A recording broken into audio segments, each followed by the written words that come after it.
You're listening to the Fatboy Show on RX Radio, and we're broadcasting from Kampala, the capital of Uganda, a beautiful country which sometimes is referred to as the Pearl of Africa. And now we even have a revived airline. Say hello to the Airbus Neo. Hi, Uganda Airlines. And then we also have the Bombardier. Yes. We have two of those and two Airbuses. We have a national carrier that now flies to South Africa. I believe they now started flying South Africa. And we had started flying to Heathrow and to Dubai. Okay. Yes. Well, that's amazing. And it looks like over time, they'll even be able to secure even more destinations. Meaning the airline is hard at work and the people who are running it seem to at least somehow know what they're doing. The question is, are we making money yet? It takes time. Many of the popular airlines are not even profitable. Like Kenya Airways has been a loss-making airline for most of the time I've been alive. I don't know if they've ever made a profit. Even South African Airlines has been loss-making for so many years that they even had to cut out some destinations like Uganda. Imagine. Yeah. So running an airline is not easy.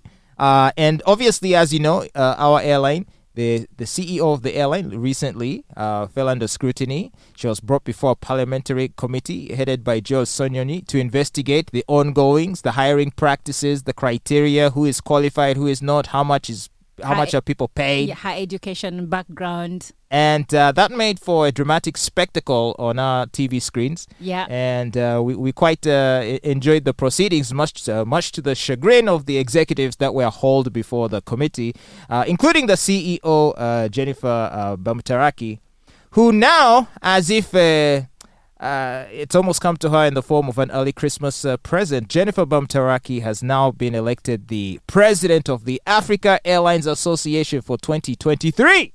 Wow. Now, everyone thought that given the damning revelations that were made during the committee hearings, that was the end of her career. But surprisingly, not only did she not lose her job, but she's gone on to win many prestigious awards and now has been appointed in this capacity to represent the airlines of Africa, the entire continent. Yes, she is.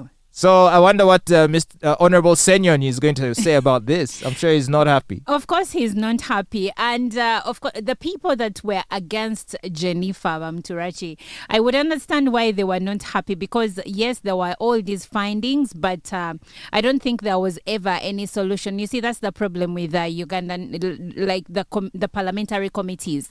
They're going to do their research, they're going to do their findings, they're going to grill these officials. But at the end of the day, these guys are going to go back and have the same jobs regardless of what has been found.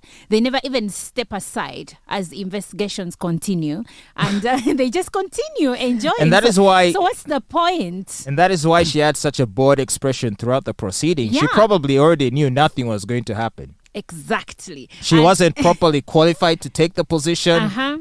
And me, I'd have thought that would call for an immediate termination of the contract. But that doesn't happen in Uganda. If the powers that be have appointed you, trust me yourself, unless you annoy them.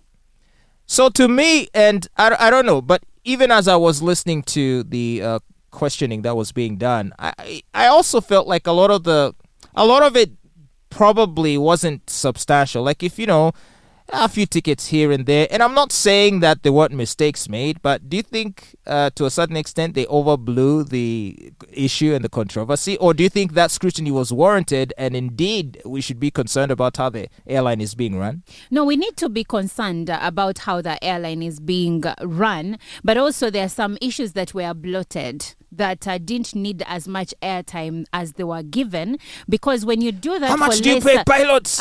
When you do that on lesser issues, then the big issues are ignored. For instance, how much do you pay pilots? Pilots internationally earn very good money, earn lots of money. Actually, some people's argument was that Bamuturaki, as compared to other CEOs of airlines around Africa, she earns actually very little money. Of course, that is subjective depending on the economy of that country. How much the salary is like 40 million or something stupid. It's around there, but other people are earning way more, and that's what some people are saying. Though, of course, the opponents were saying, yes, some pilots or some CEOs may be earning this much, but how is our economy vis-a-vis the salaries? Because that also has to be put into account. But then there was a lot of time that was spent on things like tickets per diem she was given to go a certain place, and she did not go, and then she never, gave back the money. Those are just perks of the job. Those are perks of the job. Of course, it was kind of theft because she never went. Because you're supposed to sign for per diem when you go or when you come back. But then you take the money, you don't go for the conference or whatever trip, and then you cash in. You get? But it was so given you're saying, so would you have refunded it? You have to refund it.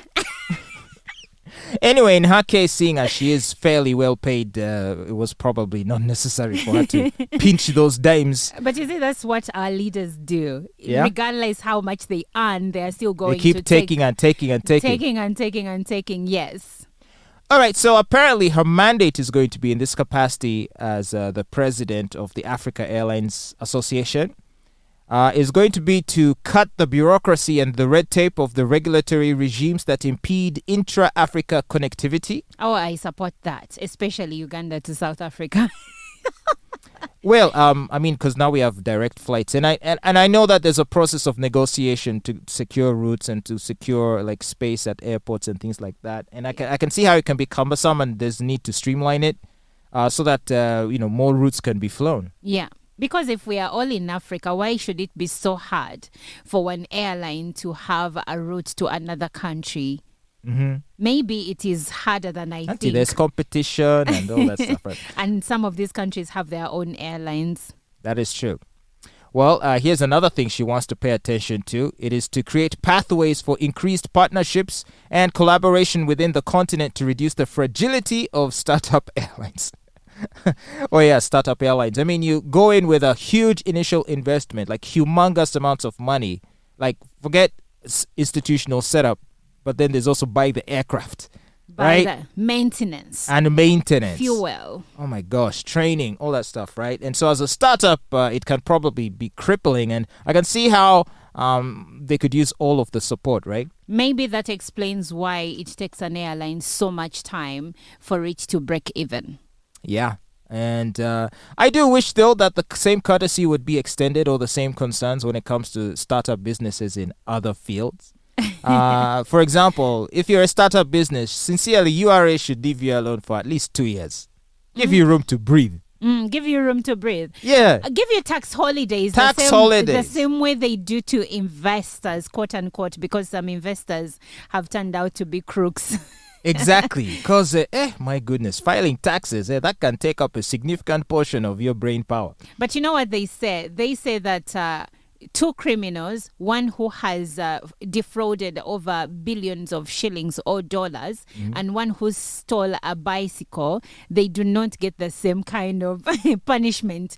The one who stole a bicycle can serve a long time in jail, whereas the one who defrauded can go to jail for 5 years, and before you know it, there is a technicality and he serves a year and he's out. The reason is because he can afford better lawyers. Maybe that.